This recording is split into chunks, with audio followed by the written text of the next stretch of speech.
Some movies are astounding, and this is one of them. Please note this opening scene as the lead character, Francois Bergadeau, sips his morning cafe. We are intrigued right from the first moment. He's a thoughtful guy, and he seems purposeful. We're with him. We want to go with him. This is the last that we're going to see of his private life, however. This is not a film about a singular man. From here on, we're going to be in another world, an insulated world, in a certain way. We have no idea of what his status is. That is not pertinent to what we're going to witness. Once he crosses the street and greets his compatriots, and we see we are in a school, maybe we are just slightly let down, disconcerted. School dramas are good, interesting, predictable. They are good for us, in quotes. Indeed, they are so often feel-good films, message films, let's be positive films. But school and cinema is a very odd combination. This is a world where parents and teachers are interlopers, really. It's a world dominated by youth. And this particular film is such a raw, realistic, and intimately mesmerizing portrait that you are pulled into it, unable to squirm free. It's compelling. You have to witness it. How did they achieve this? So here we are in Paris, in a real middle school, in a rough area of immigrant kids who have come from African, Arab, and Asian backgrounds mostly. We are with the writer of the original book, Entre les murs, Between the Walls in French, who has collaborated on the screenplay and taken the lead acting role. He is in the hands of a spectacular young director, Laurent Cantet, who won the Golden Palm at Cannes in 2008 for this film, The Class. What is so really remarkable is that this is a scripted narrative film made in a timely and very unusual manner. 25 kids were selected from auditions and workshops to play the students. This is no documentary, even though your intuition seems to insist to you all the way through that it is. This makes for a remarkable and really singular production that received recognition for its precise reality and time-stopping attention to the subject. With a written script in hand, the filmmakers and the selected students met every Wednesday to improvise, workshop test situations, to see what interested the students. They made permanent casting decisions, tested the scenes, wrote what they would film the next day. What we're seeing is scripted performance with some very limited improv by amateur kids. They worked 6-hour days to present a portrait of their lives and the teachers' lives that felt right to them. The teachers did the exact same thing. We will hear this director discussing the unusual genesis of this film. En prenant le personnage de François comme presque interlocuteur unique des élèves dans le film, ce qui m'intéressait, c'était vraiment de regarder comment se crée cette étrange relation entre un adulte seul face à ses 25 adolescents, et ça tout au long d'une année, alors avec l'intimité plus ou moins grande qui va naître entre les uns et les autres. Quelle part de stratégie il y a, comment cette stratégie est analysée par les élèves. It took a year to film this, and the teacher was indeed teaching a French language class for the entire year.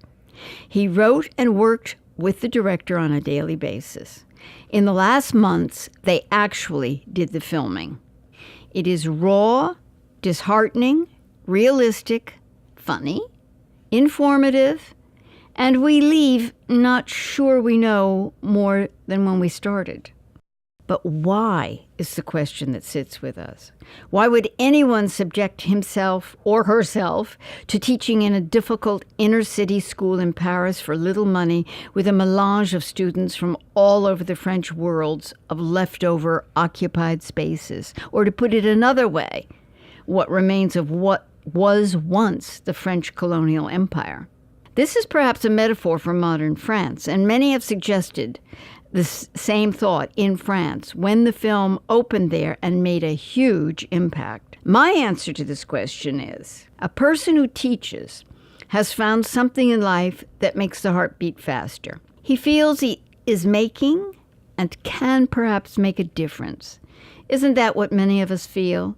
He feels that alone he can contribute to his small little space of a classroom as no one else can. This is what it takes to make great art, to keep our culture crawling along, to make sure our legal systems continue to function. Is it passion? Is it some dedication that once you're aware you have it, you will find it difficult to feel satisfaction in another job? I do want to point out that Francois Bogadeau, the original author and the man you see portraying the teacher, this is all the same guy, had his toes in the film business prior to writing the book even. He was a sometime film critic first, an actor, a journalist. I suspect that he took a job teaching in this school in order to write his book. But who cares? What difference does it make? He's shown the world something no other film has. This is not a romantic look at teaching. No Dead Poets Society with Robin Williams as the teacher inspiring kids to read poetry.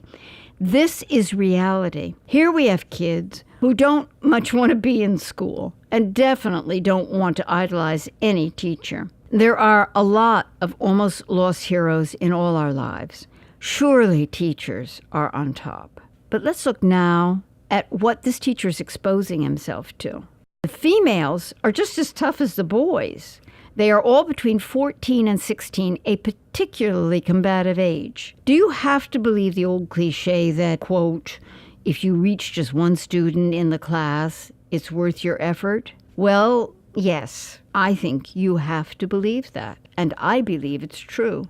The scene of the subjective clause has been talked about at length. It's long, and it illustrates several aspects of this dance the teacher does with these kids. But notice, halfway through, the kids are engaged. They are thinking.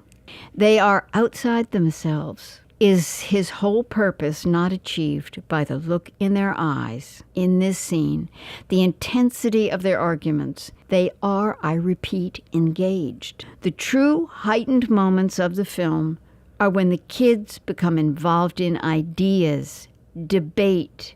Is this the key?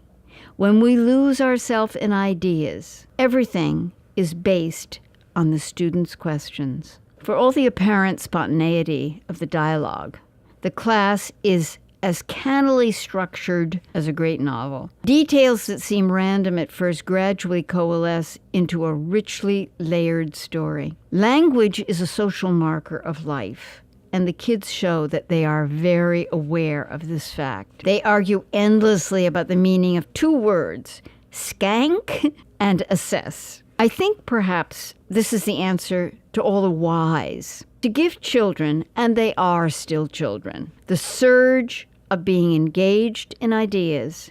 This is probably the goal of this teacher. And we're talking about a teacher community. Even director Laurent Cantet had parents who were teachers. Therefore, it's not surprising that the intimate knowledge of the teaching and the filmmaking processes get married seamlessly within the film. And this contributed substantially to the film being honored as the first French film to win the Golden Palm at Cannes in 21 years. Cantet allows the viewer to study the process of educating a fresh glass of bubbly, street-smart adolescent kids in a Paris suburban school. Classroom education today in many parts of the world has evolved from the dictatorial British format where the learned teacher lectures and the student imbibes what he sees and hears. Today, teaching is more, in quotes, democratic. The teacher allows student participation. The student is encouraged to talk and become an integral part of the education process, contributing knowingly to the education of other kids in the class. It is not without intent that one of the bright internet-savvy kids in this film brings up the subject of Plato's Republic. Bogadeau, the teacher, is flummoxed, and that's precisely what Cantet, the director of the film, stresses. His film introduces parallels of bright adolescent kids being educated in the classroom using a lecture style, which perhaps no longer applies. The teacher is constantly on the lookout for teaching opportunities. The tricky subject of emotional involvement between teacher and student is acknowledged. This is an endless debate, and in truth, the difficulty of teaching with little or no emotional involvement is very tricky.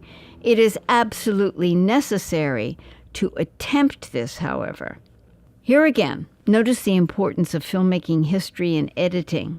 In the scene of students gathering around the teacher on the playground, think Hitchcock and the birds. First, one and then two birds, and then suddenly a flock of threatening birds. Paralleled, we have first one and then two students, and the teacher is then surrounded by students. And the rules of art apply, as they always have. Without conflict, there is no art. Filmmakers use this rule with perfect touch. That is perhaps what singles this film out from the many others that have tried to look at education as drama. They actually made it a classical drama. As the teacher goads the students into becoming their best selves, he uses every tool at his disposal, from sarcasm to affectionate mockery to the Socratic method.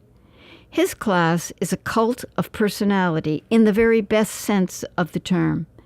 Observing the amount of attention and energy he brings to every moment of their interaction, his students, at least momentarily, emerge from the fog of adolescent self-absorption. The movie's ending is inconclusive, justly and beautifully so. The class, the film, chronicles with great precision a part of life rarely seen in the movies, the ambivalent love that exists between students and teachers. You walk out of the film feeling unsettled, curious, but with a passionate need to talk, as if you just spent 2 hours in the best class you ever took.